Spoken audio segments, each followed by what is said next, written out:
नमस्कार, आप देख रहे हैं खबरों का सबसे विश्वसनीय और धमाकेदार बुलेटिन न्यूज ब्लास्ट और आपके साथ में विजेंद्र सोलंकी। सबसे पहले बात करते हैं यूपी के सीएम योगी आदित्यनाथ की, जिन्होंने एक बड़ा बयान दिया है। प्रदेश कार्य समिति की बैठक में बोले यूपी के सीएम योगी आदित्यनाथ। उन्होंने कहा कि अति आत्मविश्वास का खामियाजा भुगतना पड़ता है। वोटों की शिफ्टिंग और अति आत्मविश्वास की वजह से कहीं ना कहीं चोट पहुंची। कार्यकर्ताओं को किसी भी स्थिति में बैकफुट पर आने की जरूरत नहीं। ऐसा इसलिए क्योंकि आपने काम करके दिखाया है। प्रधानमंत्री मोदी के नेतृत्व में 2014, 2017, 2019 और 2022 में भारी सफलता हासिल की और विपक्ष को उसकी वास्तविक स्थिति तक पहुंचाने का आपने काम किया। अब सबके सहयोग से हमने यूपी को माफिया मुक्त किया। हमने 500 सालों बाद राम मंदिर का निर्माण किया। हमने जाति और मजहब के नाम पर कोई भेदभाव नहीं किया। और इसके साथ योगी आदित्यनाथ ये कहना चाहते हैं कि लोकसभा चुनाव में जो परिणाम बीजेपी के पक्ष में नहीं आए, उसके बाद कार्यकर्ताओं को हताश होने की जरूरत नहीं। ऐसा नहीं कि बीजेपी के दिन चलने लगे हैं, बल्कि उन्होंने कहा कि इस बार अति आत्मविश्वास की वजह से ऐसा हुआ है, लेकिन किसी को मनोबल कम करने की जरूरत नहीं। वहीं बीजेपी नेता शुवेंदु अधिकारी ने लगाया बड़ा आरोप। लोकसभा चुनाव को लेकर ममता सरकार पर गंभीर आरोप लगाया और कहा कि चुनाव में बंगाल के 50 लाख हिंदुओं को वोट देने ही नहीं दिया गया। 4 उपचुनाव में 2 लाख से ज्यादा हिंदुओं को वोट नहीं देने दिया गया। मैं एक पोर्टल लॉन्च कर रहा हूं, जिन्हें वोट देने की अनुमति नहीं दी गई वो पंजीकरण करवा सकते हैं और पूरी गोपनीयता सुनिश्चित की जाएगी। मैं कानूनी लड़ाई भी शुरू करूंगा। लोकसभा चुनाव में टीएमसी ने 29 सीटों पर जीत दर्ज की थी और उसके बाद बाई इलेक्शन के अंदर भी अच्छी खासी जीत वहां दर्ज की गई। और शुवेंदु अधिकारी वो कह रहे हैं कि दरअसल वहां के जो हिंदू वोटर हैं उनको वोट डालने ही नहीं दिया गया, उनको पोलिंग बूथ पर आने ही नहीं दिया गया और इस वजह से वहां परिणाम ममता बनर्जी के टीएमसी के पक्ष में।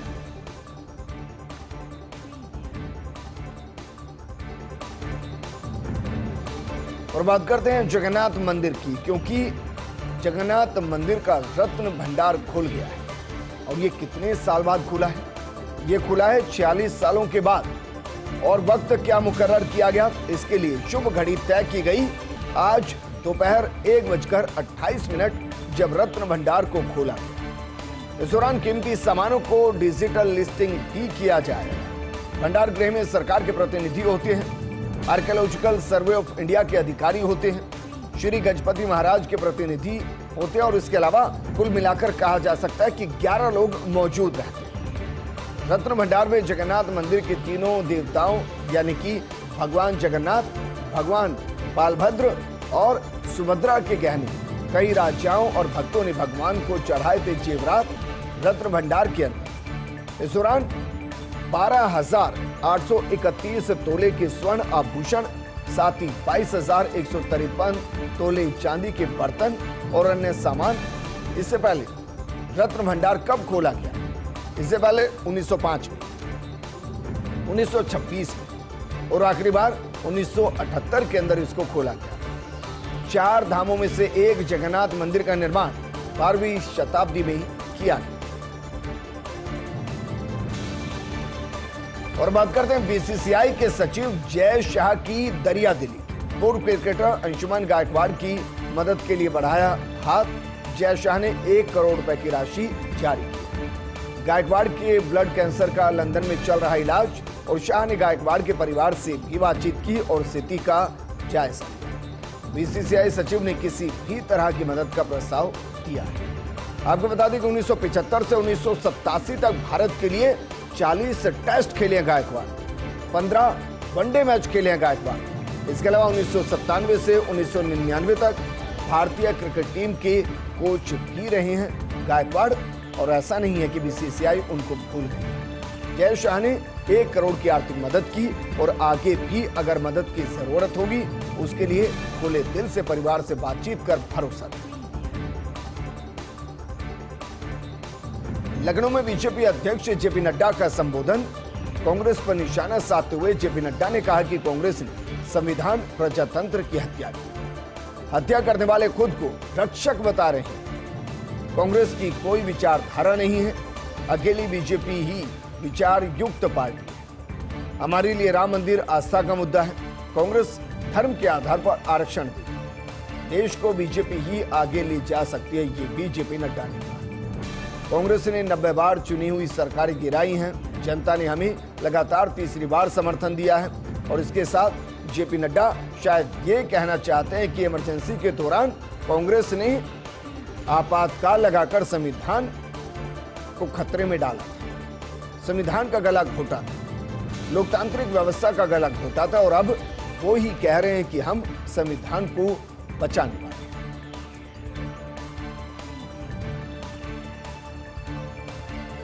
एलपीजी गैस उपभोक्ताओं को ई-केवाईसी को लेकर राहत। अब गैस एजेंसियों पर ई-केवाईसी के लिए कतार में खड़े होने की कोई जरूरत नहीं।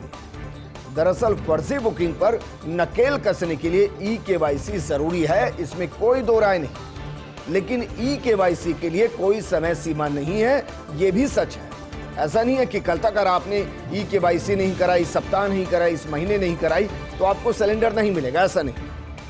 एजेंसी जाने की भी जरूरत नहीं है आपको, आप घर पर ही बैठिए। ई-केवाईसी आप घर पर बैठकर कर सकते हैं, खुद कर सकते हैं। इसमें कोई ऐसा नहीं है कि आपको एजेंसी जाना है, वहां अपने दस्तावेज देने हैं, दस्तावेजों का सत्यापन कराना है, ई-केवाईसी करानी नहीं। आप इसको घर बैठकर कर सकते हैं और इसके लिए कोई टाइम लिमिट नहीं है, इसलिए घबराइए नहीं, बेवजह कतारों का हिस्सा मत बनिए, आराम से बैठकर कीजिए।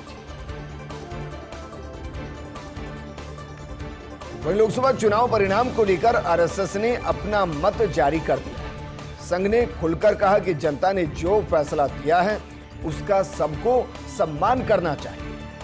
संघ के प्रचार प्रमुख सुनील अंबेकर ने रांची में कहा कि लोकतंत्र में लोग सबसे ऊपर है, यानी कि जनता सबसे ऊपर है। लोकतंत्र में सभी दल अपनी अपनी बात लेकर जाते हैं, जनता उस पर फैसला देती है। संघ सीधे चुनाव के कार्य में नहीं लगता है। संघ लोकमत परिष्कार से लोकमत जागरण का काम करता है। इस बार भी लोकसभा चुनाव में ऐसा किया गया था और जो भी फैसला आया है उसे सभी को खुले मन से, खुले दिल से स्वीकार करना चाहिए। दरअसल आरएसएस के प्रांत प्रचारकों की आज रांची के अंदर बैठक हुई। संघ ने एक बार फिर से स्पष्ट कर दिया कि देश में आपातकाल लगाना गलत था। बैठक के बाद मीडिया से अखिल भारतीय प्रचार प्रमुख सुनील अंबेकर ने कहा, लोकतंत्र में ऐसी बात नहीं होनी चाहिए। आपातकाल के विरोध में आरएसएस ने भी किया संघर्ष और संघ के सैकड़ों कार्यकर्ताओं को प्रताड़ना झेलनी पड़ी थी। वहीं जनसंख्या असंतुलन को लेकर बोले अंबेकर, इस मामले में समाज को चिंता करनी चाहिए। इस संबंध में जो करणीय होगा संघ उस दृष्टि से आगे बढ़ेगा, क्योंकि इस वक्त दुनिया के अंदर सबसे पहले पायदान पर जनसंख्या के मामले में जो है वो हिंदुस्तान है। हिंदुस्तान चीन को पीछे छोड़ चुका है, जबकि जिस अंदाज में पॉपुलेशन बढ़ रही है उस अंदाज में रिसोर्सेज यानी कि संसाधन नहीं बढ़ रहे। किसानों को अब प्याज नहीं रुलाएगा। प्रदेश में प्याज उत्पादक किसानों को सब्सिडी मिलेगी। प्याज भंडारण के लिए, गोदाम निर्माण के लिए सब्सिडी मिलेगी। प्रदेश के करीब 2500 किसानों को 22 करोड़ की सब्सिडी देने की तैयारी। गोदाम निर्माण के बाद प्याज की फसल में खराबी की आशंका रह जाएगी न्यूनतम। किसान लंबे समय तक प्याज का भंडारण कर सकेंगे। सहकारिता विभाग को बनाया जाएगा इसका नोडल एजेंसी। और देखिए, बरसात के मौसम में एक बड़ी समस्या आती है। बरसात के मौसम में समस्या दरअसल ये आती है कि जो प्याज जमीन के अंदर होता है वो बरसात की वजह से सड़ जाता है, और जो प्याज जमीन के बाहर होता है वो एटमॉस्फेयर के अंदर, वातावरण के अंदर जो नमी होती है उस नमी की वजह से वो फिर से अंकुरित होने लगता है और उस वजह से बड़ी दिक्कत आती है। लेकिन अब स्टोरेज बनेंगे तो किसान आसानी से भंडारण कर सकता है और उसके दो फायदे हैं। पहला, किसानों की फसल बर्बाद नहीं होगी, प्याज खराब नहीं होगा, और दूसरा, जो बरसात के मौसम के आसपास प्याज के दामों में बेहताशा वृद्धि होती है वो भी नहीं होगी। स्टोरेज का फायदा किसानों के साथ आम जन को भी मिलेगा। इटली की पुलिस ने 33 भारतीय खेत मजदूरों को मुक्त कर दिया और ये राहत की खबर है। दरअसल वैरोना प्रांत के खेतों में गुलामों की तरह काम कर रहे थे मजदूर। इटली में आमतौर पर होता है बाहर के मजदूरों का शोषण। जून में एक भारतीय की हादसे में मौत के बाद सरकार सक्रिय है। अच्छी नौकरी दिलाने के नाम पर इटली लाए जाते हैं बाहरी लोग। उन्हें खेतों में करना पड़ता है हफ्ते में 7 दिन, हर दिन 10 से 12 घंटे का। इसके लिए उन्हें मिलती है प्रति घंटा 4 पाउंड यानी कि 350 से 360 रुपए के आसपास की मजदूरी। लेकिन अब राहत की बात यह है कि उनमें से 33 भारतीय ऐसे हैं जो नरकीय जीवन जी रहे थे, उनको मुक्त कराया। अब सवाल यह कि क्या होगा महाविकास आघाड़ी का फॉर्मूला। दरअसल महाराष्ट्र विधानसभा चुनाव से पहले महाविकास आघाड़ी का गणित 288 विधानसभा सीटों में सबसे ज्यादा सीटों पर कांग्रेस अपना दावा ठोक रही है। कांग्रेस, राकांपा यानी कि शरद पवार की पार्टी और शिवसेना उद्धव ठाकरे की पार्टी शामिल। एक पार्टी की 96 सीटों की दावेदारी पर तीनों पार्टियां सहमत, लेकिन लोकसभा चुनाव के नतीजों के बाद स्थिति और दावेदारी दोनों बदल गई। लोकसभा चुनाव में कांग्रेस को मिली सर्वाधिक 13 सीटें, जबकि शिवसेना उद्धव ठाकरे गुट को 9 और राकांपा शरद पवार गुट को 8 सीटें मिली हैं। ऐसे में 288 में से अब 125 विधानसभा सीटों पर कांग्रेस दावा कर सकती है। दरअसल लोकसभा चुनाव में जिस तरीके से सीटों को जीता गया है, उसी फॉर्मूले के आधार पर विधानसभा चुनाव का बंटवारा भी हो सकता है। लेकिन लोकसभा की परिस्थिति अलग होती है, स्थिति अलग होती है, और विधानसभा क्योंकि क्षेत्रीय चुनाव होता है, वहां की स्थिति और परिस्थिति बिल्कुल अलग होती है। और इस पर शायद ही उद्धव ठाकरे और शरद पवार हाँ भरे कि कांग्रेस को वहां बड़े भाई की भूमिका में वो स्वीकार करें। जेडीए सड़कों से अतिक्रमण हटाने के लिए अभियान चलाएगा। 15 जुलाई से 31 जुलाई तक अभियान चलाया जाएगा। इस अभियान में शहर के प्रमुख सड़कों से अतिक्रमण को हटाया जाएगा। इस दौरान थड़ी, ठेले आदि के हटाए जाएंगे अस्थायी अतिक्रमण। अभियान की शुरुआत गोपालपुरा मोड़ से अतिक्रमण हटाने से होगी। पहले दिन गुर्जर की थड़ी तक 3 किलोमीटर लंबाई में अतिक्रमण को हटाया जाएगा। यूडीएच मंत्री जवाहर सिंह खरा ने 9 जुलाई को ली थी समीक्षा बैठक, और बैठक में इस बारे में दिशा निर्देश दिए गए। अभियान में 51 किलोमीटर से लंबी सड़कों से हटाए जाएंगे अतिक्रमण, और अगर ऐसा होता है तो ये वाकई में आवागमन के लिए बेहद राहत की खबर है, क्योंकि जयपुर के कई इलाके ऐसे हैं जहां ट्रैफिक जाम होता है, और उस ट्रैफिक जाम के पीछे 2 बड़ी वजह है, एक अतिक्रमण और दूसरा थड़ी ठेलों का लगना। हालांकि थड़ी ठेलों से रोजगार जुड़ा है और इसलिए उनके लिए एक वैकल्पिक व्यवस्था करना पहले जरूरी है। लेकिन अगर अतिक्रमण हटता है तो इससे शहर का स्वरूप भी बदलेगा और राहत भी। पूर्व अमेरिकी राष्ट्रपति डोनाल्ड ट्रंप पर जानलेवा हमला हुआ है। पेंसिल्वेनिया भाषण के दौरान हादसा हुआ और इस हादसे में ट्रंप के कान में गोली लगी है। इसके बाद तुरंत इलाज के लिए अस्पताल ले जाया गया।